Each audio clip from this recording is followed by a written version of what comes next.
Executing that last, almost impossible rep causes the body to dip into what's called its reserve ability.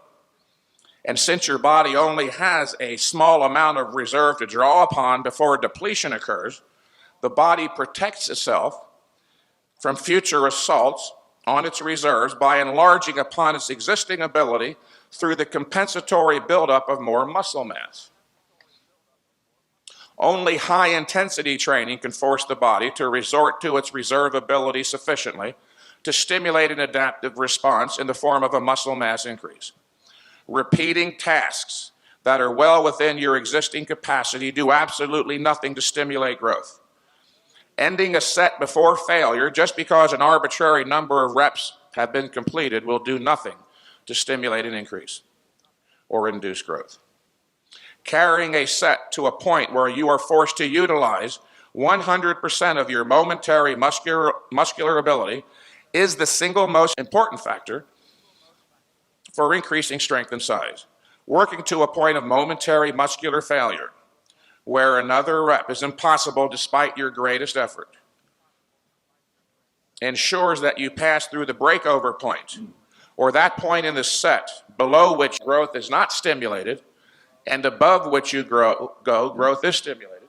Even the detractors of high-intensity training theory would be forced to admit that the last rep of a set to failure is more productive than the first, second, third, fourth, fifth, and so on. Thus, without realizing it, they have embraced the first principle of the theory.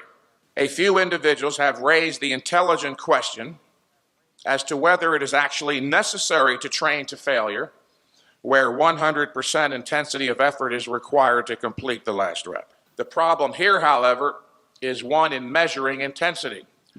There are only two possible accurate measures of intensity: 0% when you're completely at rest, and 100% when you're exerting yourself maximally. So, as long as you are exerting yourself with 100% intensity of effort, the point is, you have passed through every possible breakover point and growth will be stimulated. One of man's specific physiologic characteristic dictates that the training stress must be cautiously regulated in terms of both volume and frequency. It is his strictly limited recovery ability. The human being does not possess an infinite capacity for tolerating the exhaustive effects of intense physical stresses. This fact is what led Arthur Jones to state, and I quote, "It is only rational to use that which exists in limited supply as economically as possible," close quote.